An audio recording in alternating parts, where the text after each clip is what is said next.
स्वागत है दोस्तों आपका हमारे चैनल ट्रांसपोर्ट गुरुजी में। और जैसा कि आप लोगों को पता है कि हमारा चैनल ट्रांसपोर्ट गुरुजी यूट्यूब का पहला लॉजिस्टिक और ट्रांसपोर्टेशन बिजनेस चैनल है, जहां पे कि मैं आपको हमेशा ट्रांसपोर्टेशन और लॉजिस्टिक के बारे में कुछ नई जानकारी देता हूं। दोस्तों हमारा इंडस्ट्री इतना बड़ा है कि हमेशा कुछ ना कुछ कहीं ना कहीं होता ही रहता है। एक ऐसा ही रिपोर्ट आया है मेरे पास इंदौर से, लक्की नाम है उनका, जिनके साथ इस तरह का फ्रॉड हुआ है। एक ट्रांसपोर्टर उनके साथ ऐसा किया है। पूरी घटना क्या है वो हम जरा विस्तार से देखते हैं और विस्तार से इस चीज को समझने की कोशिश करते हैं कि आखिर ये घटना क्यों घटा और किस कारण से घटा, इससे किस तरह से बचा जा सकता है और कितना तो किसकी गलती है। ये सारे चीजों को मैं आज इस वीडियो में कवर करने वाला हूं, तो ध्यान से सुनिएगा। अगर इस तरह का कोई घटना आपके साथ भी कभी घट सकता है, उससे बचने के लिए आपको क्या क्या करना है। तो दोस्तों एक हमारे व्यूअर्स हैं, नाम है उनका लक्की, इंदौर से बिलोंग करते हैं। इंदौर में उनका ट्रांसपोर्ट का बिजनेस है। 2 दिन पहले की बात है, उनको वहां से एक मटेरियल भेजना था। राजकोट साइड से उनको एक मटेरियल का इसके लिए भेजना था। तो उनको चाहिए था ट्रक। मार्केट में उन्होंने पता किया, उनको ट्रक मिला नहीं। उन्होंने क्या किया, जस्ट डायल पे चेक किया और जस्ट डायल पे चेक करके उन्होंने एक ट्रक वाले से कांटेक्ट किया, एक ट्रांसपोर्टर से कांटेक्ट किया। ट्रांसपोर्टर ने क्या किया, उनको रेट दिया 18,000 रुपए का, बट बोला कि आप 50% पैसा मतलब 9,000 रुपए मुझे पहले एडवांस में पेड कीजिए, उसके बाद मैं गाड़ी आपको प्रोवाइड कराऊंगा। आई थिंक लक्की जी को जो है गाड़ियों का ज्यादा जरूरत था, बहुत जल्दी जरूरत था। उन्होंने भी ज्यादा इसके बारे में सोचा नहीं और पैसा जो है IMPS के थ्रू उनको पेड कर दिया। पैसा पेड होने के बाद जो गाड़ी वाला है, जिसके गाड़ी लगना था, जिसने पैसा मांगा था, उसने फोन उठाना बंद कर दिया, यहां तक कि नंबर भी स्विच ऑफ कर दिया। आज फिर उनसे बात हुआ, जो हमारे व्यूअर्स है उन्होंने बताया कि आज फिर से उस नंबर पे कॉल किए, कॉल गया, नंबर पे रिंग भी हुआ, बट उस बंदे ने फोन नहीं उठाया। नाम है दोस्तों उस ट्रांसपोर्टर का श्री राधा कृष्णा ट्रांसपोर्ट। ध्यान से सुनिएगा, नाम में किस तरह का खेल खेला गया है इसको थोड़ा समझिएगा। जो डॉक्यूमेंट्स मेरे पास लक्की जी भेजे हैं, जो मैं आपको स्क्रीन पे भी दिखा रहा हूं, इसको थोड़ा समझने का कोशिश कीजिएगा।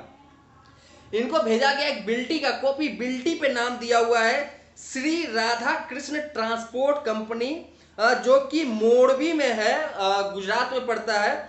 और यहाँ पे उस कंपनी का रजिस्ट्रेशन एड्रेस दिया हुआ है, हेड ऑफिस का एड्रेस दिया हुआ है, साथ में एक नंबर दिया हुआ और एक ईमेल आईडी दिया हुआ है। जब मैं इस LR को चेक करना स्टार्ट किया कि आखिर किस तरह से फ्रॉड हुआ है, क्या किया गया है डॉक्यूमेंट के साथ, क्या ये कंपनी जेन्युइन है जिसने पैसा लेकर के गाड़ी नहीं प्रोवाइड किया, तो यहाँ पे बहुत बड़ा एक खेल निकल करके सामने आया है, जो मैं अभी आपको समझाने वाला हूं। और ध्यान से समझिए कि ये खेल खेला किस तरह से गया है।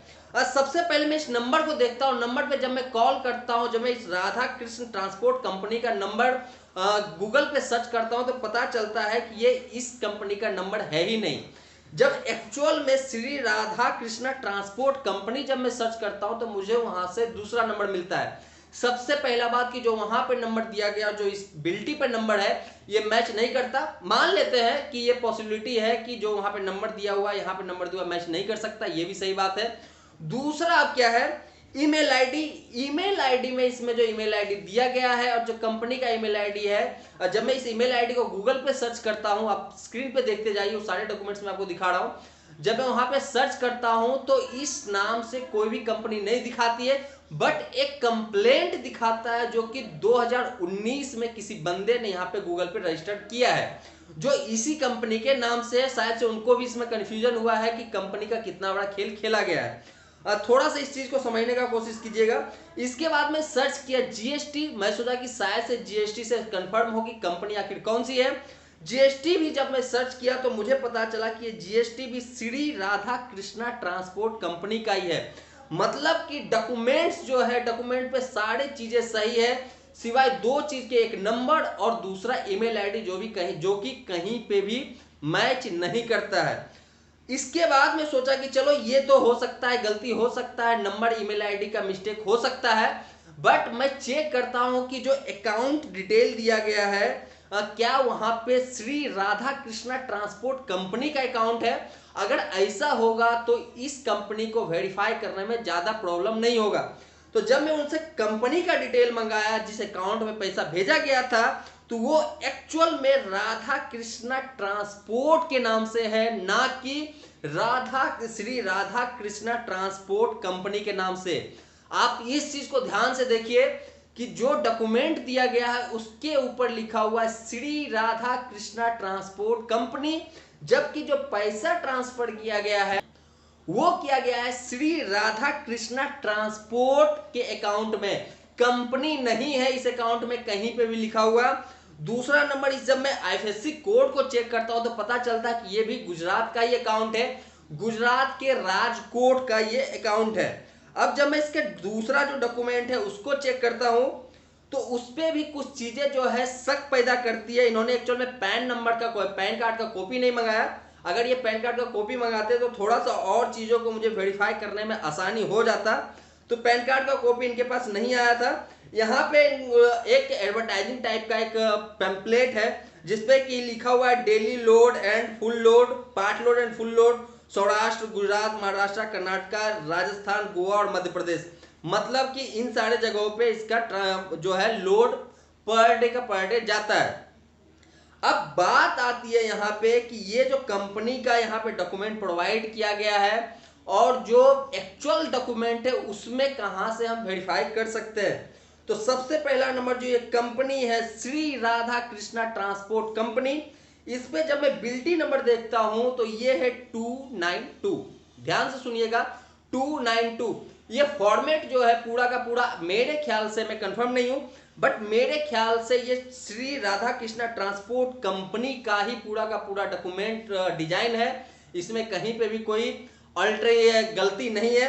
बस इसमें से दो चीजों का एडिट किया गया है जो कि जब मैं गौर से देखता हूं इस पिक्चर को तो जो नंबर है और जो ईमेल आईडी है, इन दोनों का जो कलर है फॉन्ट का वो एक्चुअल कलर से मैच नहीं करता है।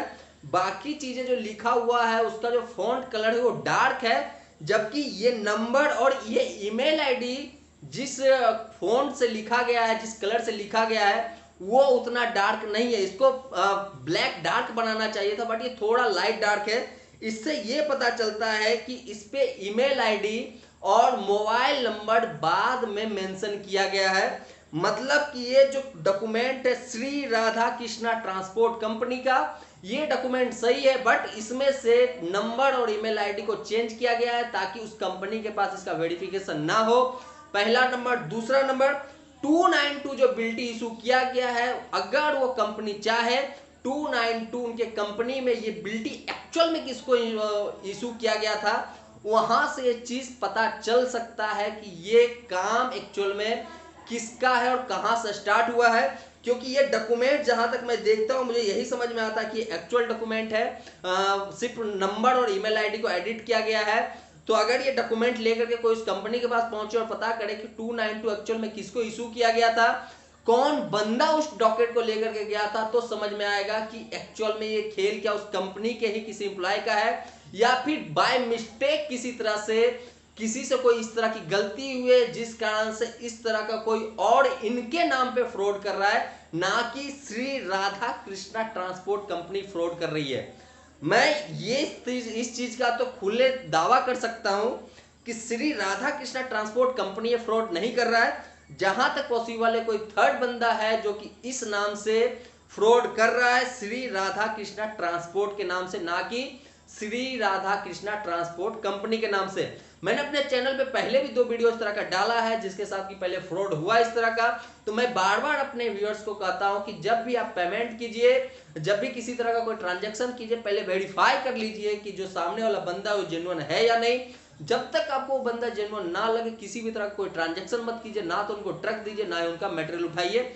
आपके साथ किसी भी तरह का कोई धोखाधड़ी हो सकता है मटेरियल में कोई ऐसा चीज भेजा जा रहा है जिसके चक्कर में आपका ट्रक जब्त हो सकता है कि आपके ट्रक को लेकर के कहीं गायब किया जा सकता है, हो सकता है कि कोई ड्राइवर ऐसा हो, खुदा न खास्ता ऐसा हो, बट हो सकता है कि ड्राइवर भी इसमें मिला जुला हो।